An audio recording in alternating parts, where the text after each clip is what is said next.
not what you want to do. Well, let's talk a little bit about the foodie scene. So we've asked chefs and things like that what their opinion is of the online marketing world and how it is kind of fickle. What's your plan going forward? Is it one where you're trying to promote locally, but you're like, I'm going to come in and spend money? Does it suck? Do you post negatively, or do you go a positive route? What's the angle Mile High Bites does besides showcasing local restaurants?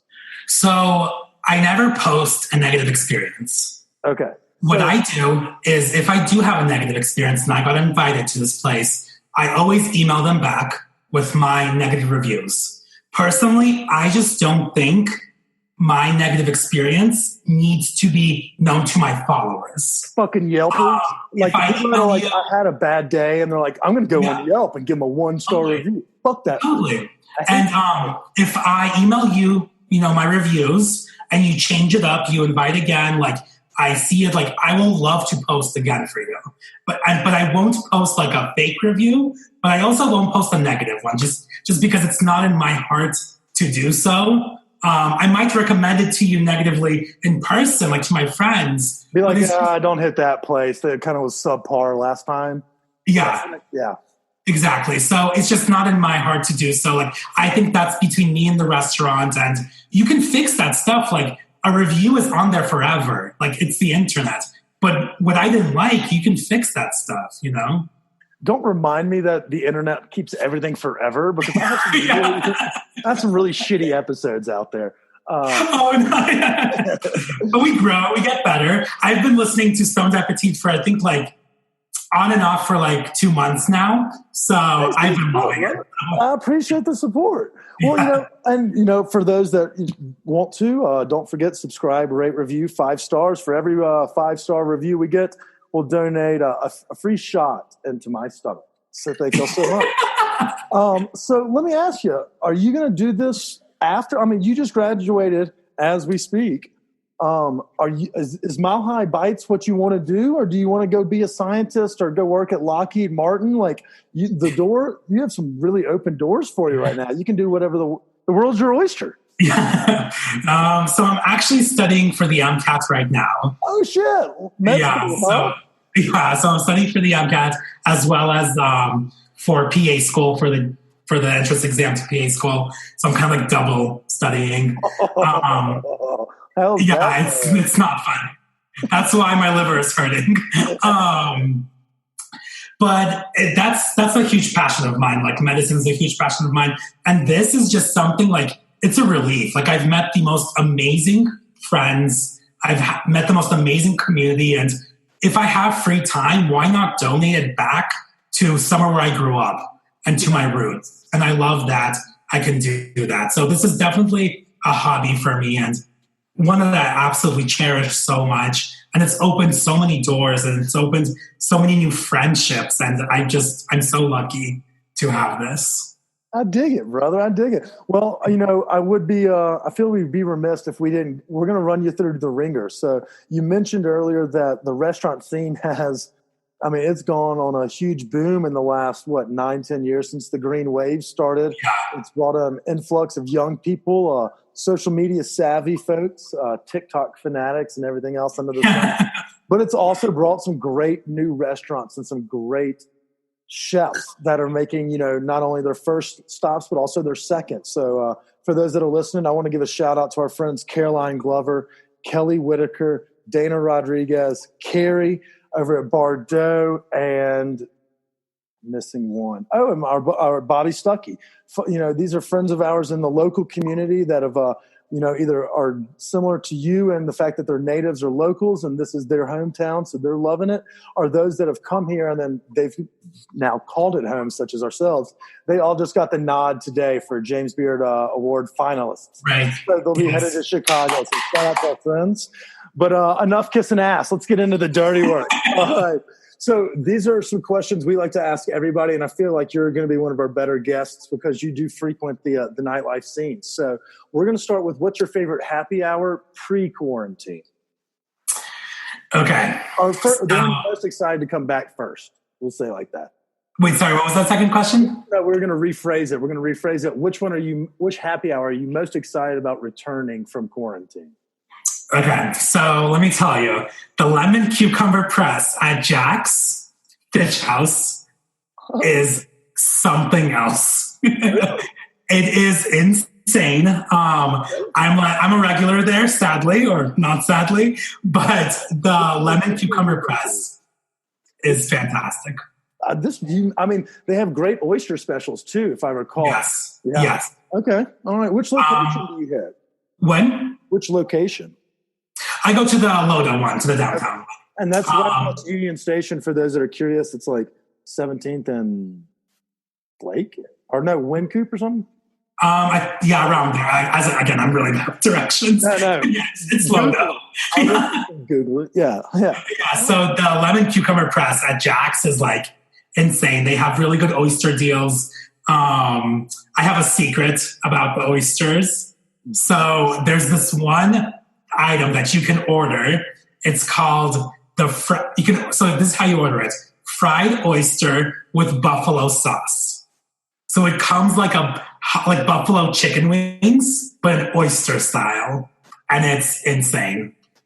I love it. Anytime you fry seafood, you're going to find my heart. Yes. Chris and I are both rednecks from not far from the Gulf, so that one really hits home. I thank you for that off the menu order right there. That's genius. Yes, it's so good. So I think that's one of my favorite happy hours. I go there all the time with my friend Natalia from Colorado Bites and Bailey from Chef Squire. So we frequent there a lot, and I really like it.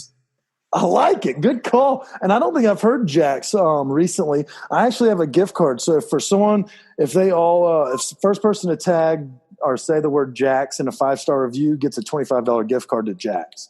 I have one in my wallet they can have. So that's a great call. All right. So we'll say first Friday night back, restaurants dine in, romantic date night. What's the best romantic date night that you're looking forward to having again? Il Posto. Oh, Frizzy. I have been going to Il Posto ever since they were that little restaurant in that neighborhood. I think it had like 6 to 8 tables. Yeah, uptown near my house. Yeah, this was years ago. And then just now it's such a beautiful location, Rhino, so prime. The interior decor is insane. So I think like date nights for like my boyfriend and I would definitely be Il Posto. Dude, great call. That lighting in there too. Like usually when we think date nights, someone will say like a bougie, like the most bougie menu you can get, or like a wine list. But that decor sets the mood so fucking well. Like, oh man, it's gorgeous. Well done. That's a great call. All right, you're on fire. You're doing pretty well here. All right, so let's think. All right, this is one I like to think of that I haven't been able to hit in a minute. We're gonna do favorite pad thai. Okay, I don't know why you asked that question, because pad thai is my favorite dish, like in the world. That was just me spitballing. I've been craving some Vietnamese dishes lately, so I want to know, where do the locals, where do the natives, what's the one that you enjoy getting? So there's one place in Boulder, which I have two. I've got a Boulder one and a Denver one for you, don't worry. But this one place in Boulder is so dear to my heart. It's called Folsom Thai. It's on Folsom Street. Okay. Very like hole in the wall, like not aesthetically pleasing at all, which is what I want from a Thai place. And I would go there all the time with my best friend. We would get Thai food there, the pad Thai. Pad Thai scale number 4 is insane. Then we would go back to my apartment, watch Sex in the City, and that was like the best night ever.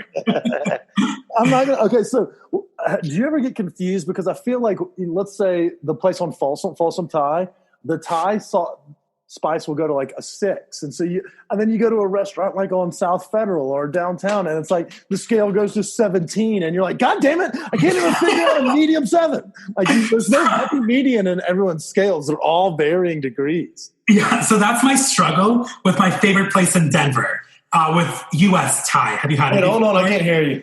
My headphone came on. Oh, sorry.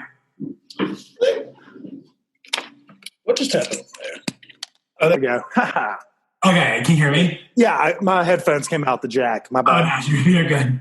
So what were you saying about the hot sauces and how I can start to gauge the proper Thai seasonings? So my struggle with the proper like sauces is with my favorite place in Denver, US Thai. The one over I used to live right there next to Sloan's.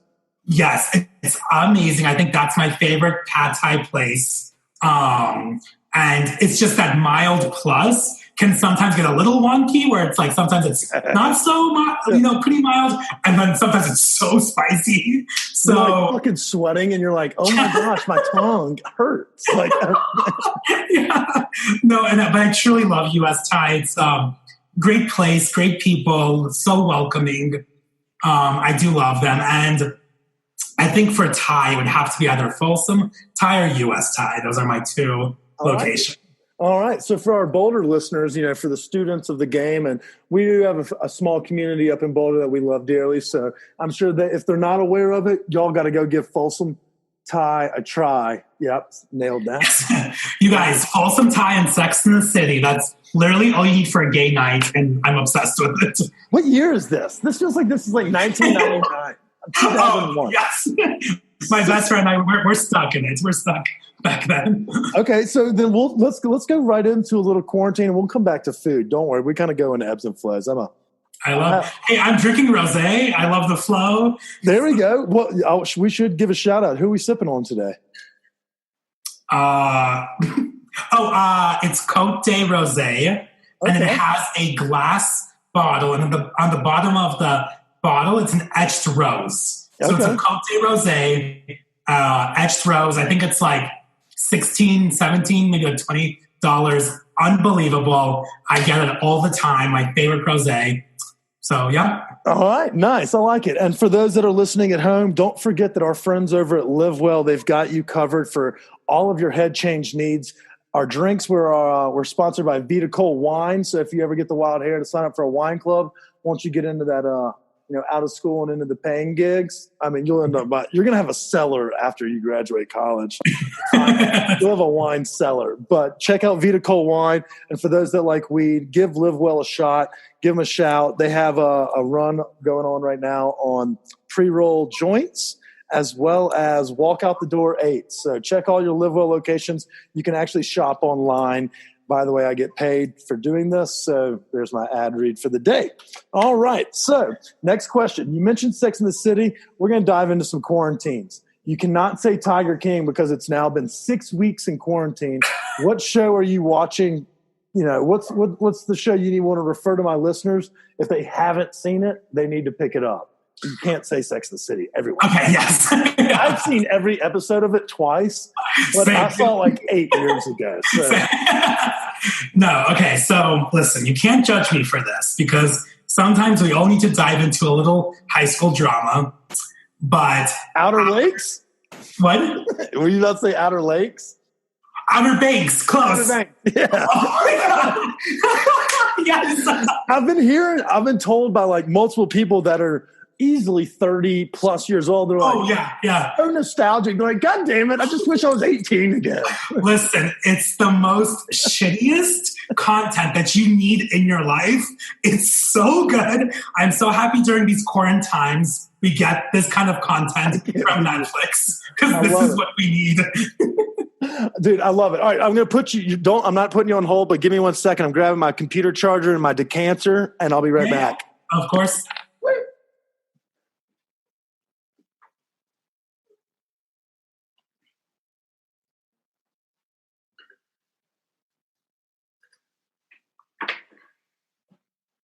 All right, I found my supplies. Yes.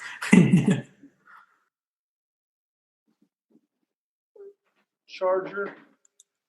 Check. All right. Glass is back full. Charger is now at 7%. Yeah, I was kind of cutting it close there towards the end, but I work from home. Oh, I love the decanter. It's so cute. I've been letting them breathe. Brian McClintock, VitaCold Wine guy. He was in the movie Psalm on Netflix. I don't know if you ever saw those. No. They're like a docuseries about guys navigating. Actually, there's a couple girls, but in the first season, it was a bunch of dudes that were navigating the Master Sommelier exam. And so they had this group doing a documentary and kind of following them along. and he was the first gentleman in the group to pass it. And he's like a big